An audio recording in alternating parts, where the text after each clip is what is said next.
கர்த்தரும் இரட்சகருமாகிய இயேசு கிறிஸ்துவின் நாமத்தினாலே யாவருக்கும் வாழ்த்தலை தெரிவித்துக் கொள்கிறேன்.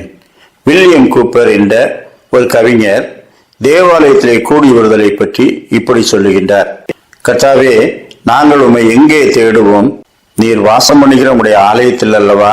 2 பேர் 3 பேர் கூடி வரும்போது அவர்கள் மத்தியிலே இருப்பேன் என்று சொன்னவரே, நாங்கள் உம்முடைய நாமத்தினால் அல்லவா கூடுகிறோம். நீர் எங்கள் மத்தியிலே பிரசன்னமாய் இருக்கின்றீரே.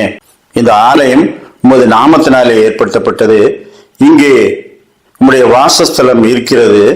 அந்த வாசஸ்தலத்துக்குள்ளே நாங்கள் பிரவேசிக்கின்றோம். உம்முடைய கூடாரத்துக்குள்ளே எங்களை சேர்த்துக் கொள்ளுகிறீர்.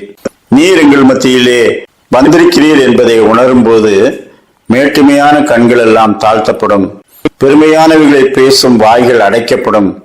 கர்த்தருக்கு எதிர்த்து நிற்கிற சிந்தனைகள் எல்லாம் அவருடைய பரிசு சமூகத்துக்கு முன்பாக இடிந்து விழும். வானாதி வானங்களிலே வாசமாய் இருக்கிறவரே, எங்கள் ஜெபத்தை கேட்கும்படிக்கு அல்லவா நீர் இறங்கி வந்திருக்கின்றீர். நீர் எங்கள் மத்தியிலே இருப்பீர் என்று வாக்குத்தத்தம் பண்ணினது எதற்காக? நீர் வாசம் பண்ணும் அந்த ஸ்தலத்திலே நாங்கள் உண்மை அஞ்சிகையோடு தேடி வர வேண்டும் என்பதற்காக அல்லவா? இந்த ஆலயத்தின் மகிமையெல்லாம் உமைக்கே செலுத்தப்படுகிறது. எனவே உமது ஆலயத்தை குறித்து நாங்கள் சந்தோஷப்படுவோம். இந்த சந்தோஷம் எங்களிலே நிலைத்திருக்கும்படிக்கு நம்முடைய ஆலயத்துக்கு வாஞ்சையோடு வருவோம். இந்த கட்டிடத்தை நம்பி அல்ல, எங்கள் மத்தியிலே பிரசன்னமாயிருக்கும் உடைய நாமத்தை நம்பி நாங்கள் ஒன்று கூடுகிறோம் என்று சொல்லி தேவாலய கூடுகையை குறித்து அவர் எழுதுகிறார். ஆம், நாம் ஒருமித்து கூடும்போதெல்லாம் கர்த்தர் நம் நடுவே இருக்கிறார். நாம் தைரியமாய் நம்முடைய ஜெபத்தை அவருக்கு முன்பாக செலுத்தத்தக்கதாக அவர் இறங்கி வந்து செவி கொடுக்கிறார் என்பதற்காகத்தான் ஜெபிக்கும் ஸ்தலங்கள் ஏற்படுத்தப்பட்டிருக்கிறது. எனவே அங்கே வருகிறவர்கள் அப்படி இவர்கள் இப்படி என்று சொல்லி நாம் உதாசீனம் செய்யாமல், கர்த்தர் அங்கே வருகிறாரே, அவரை காண அல்லவா நாம் வருகிறோம் என்ற நம்பிக்கையோடு தேவாலயத்துக்கு வருவோமாக.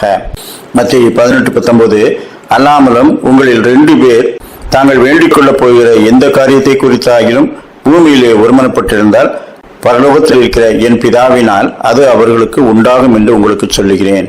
ஏனெனில் 2 பேராவது 3 பேராவது என் நாமத்தினாலே எங்கே கூடியிருக்கிறார்களோ அங்கே அவர்கள் நடுவிலே இருக்கிறேன். தேவாலயம் என்பது கர்த்தருடைய பிரசன்னத்தினால் மகிமைப்படுகிற ஒரு ஸ்தலம். அந்த நம்பிக்கையோடைய அவருடைய பரிசுத்த ஆலயத்துக்கு முன்பாக வருவோம்.